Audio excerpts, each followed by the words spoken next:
It's gonna happen in 3, 2, there he goes. Boom! People get seriously injured painting their homes every year. I know this because my brother and I have had many injuries painting professionally over the last 20 years and counting. Yo, what's crackin' folks? Jeremy Vassar here, and in this video I'm gonna show you 7 common mistakes that people make while painting that can lead to injuries both minor and severe, and I've got a bonus one for you at the end. These mistakes are easy to make, but also easy to avoid, but you've gotta know where the danger lurks. So here we go. Now for each of these points, I've got a little video to show you, basically demonstrating what not to do, and we'll watch the first one, and then I'll talk about what could have been done differently and some of my own experiences with things like this. So here is the first one. All right, so this dude's up on a ladder.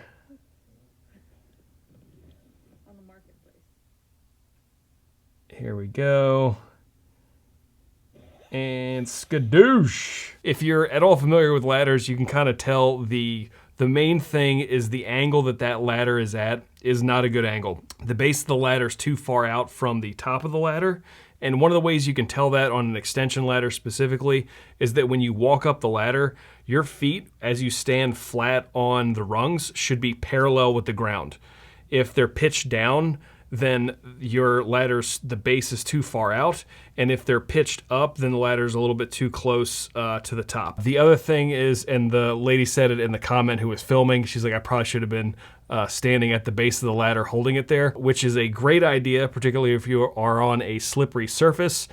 We call it footing the ladder, and that's just where you have a buddy come over and put their foot on the bottom rung of the ladder and kind of drive their weight down into the feet of the ladder and just keeping that stable just in case it'll prevent it from kicking out and that happening. Onward to number 2. Now this is somewhat similar to the thing we just watched. I'm going to show you a video here in a second, but we had a very similar thing happen to us about 18 years ago when my brother and I were painting an exterior of a house, and what we were doing is we were leapfrogging extension ladders where I would paint a section and my brother was up on a ladder next to me and he would continue that section, I would jump over, and we kept doing that around the house. So then we got around to the deck and we had to launch the ladders kind of at some quirky angles, particularly my brother's, because he had to go over this little overhang, so his ladder was at a slightly sketchy angle. He was painting up there and had his edging container, everything he's going. His ladder slid out.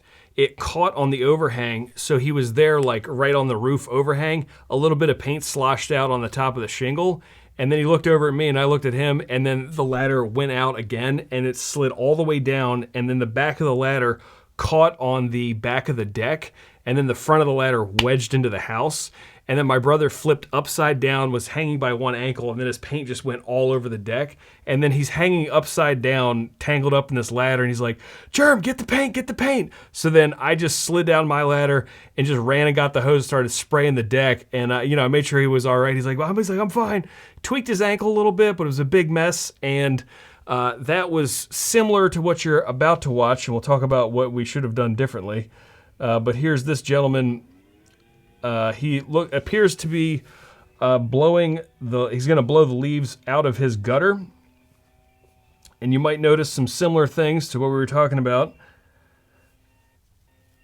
But it's going to happen in 3, 2, there he goes. Boom! Damn! Ah! Yes. All right.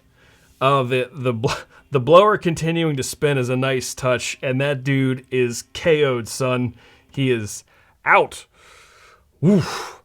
So not what happened to my brother, but you can tell too from just that original angle, that was a real nasty angle he had that ladder at, not a good vertical. The feet of that ladder were on leaves, which is not great. In general, when you're putting an extension ladder down, you want to have direct contact with whatever the actual floor is. So on the deck, you want to make sure there's no debris underneath that ladder so it can't slide around on the leaves. Also, if you're doing interior work, you don't want to put a ladder on a carpet runner or even on drop cloths if you're painting, which is super important not to do because those will kick out, and you're not going to have the friction from the feet of the ladder actually gripping into the floor, which is what you want. Onward to number 3, and we actually refer to this ladder as the Widowmaker. I've seen more people get messed up on this type of ladder than any other ladder, and it's funny because it's a 2-foot ladder. It's the smallest one that we have, but the problem is when you use a 2-foot ladder, it's so low that you kind of stop paying attention and you don't think anything bad's gonna happen. And the scenario where this happens is painting inside of a closet where you walk up one side of the ladder, stand on the very top, turn around as you're like painting inside of the closet, and then you go to step down off the ladder and you think you're on the side that has the steps, but you're not, and you just step back.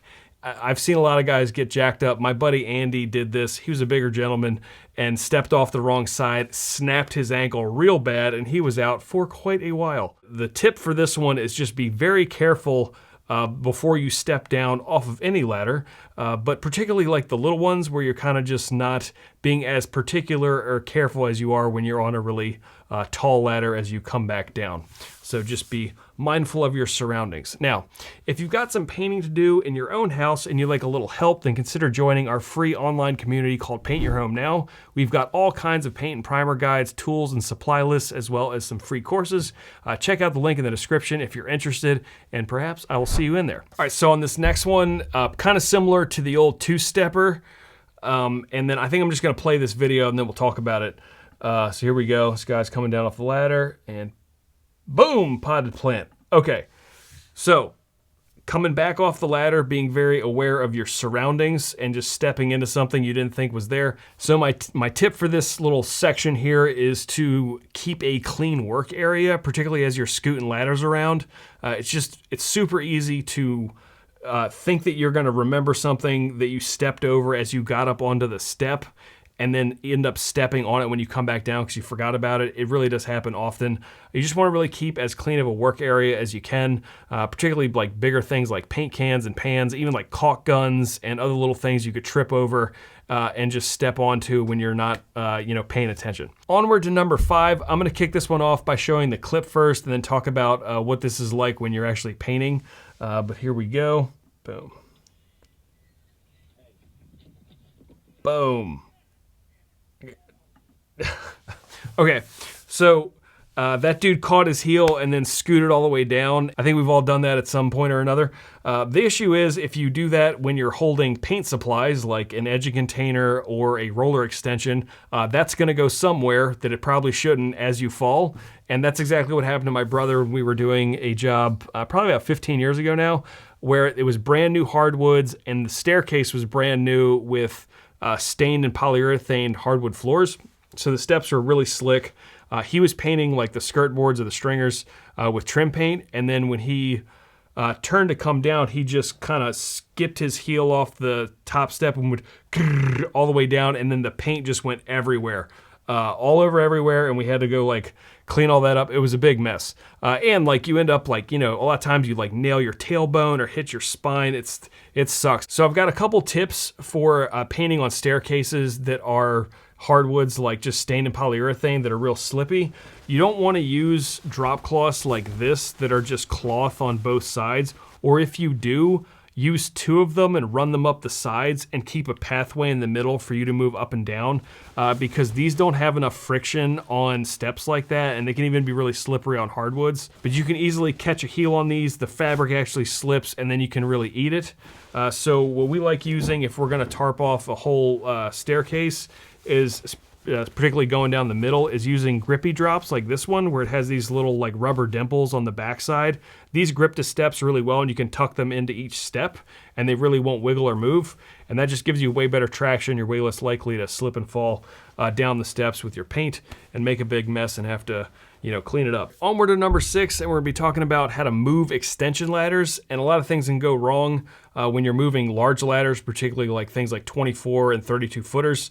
And when I was a young lad, this was about 20 years ago now, I was moving a 32-foot extension ladder, and this was an old ladder, so it was super heavy. I was also like way less jacked than I am now. I'm just joking. And the issue was I went to move it, and then I'm at the bottom of it, I got it up, and then it started to go. And then when you're at the bottom of an extension ladder and it starts to tip over, it's super hard to control that because you just don't have good leverage. And it fell all the way down and then bounced off the driveway. And then I just had to like let it go. Thankfully it didn't hit anything, but that happens quite often. If you let the top of the ladder get too far over, it's just gonna go. It's really hard to keep it upright from the bottom.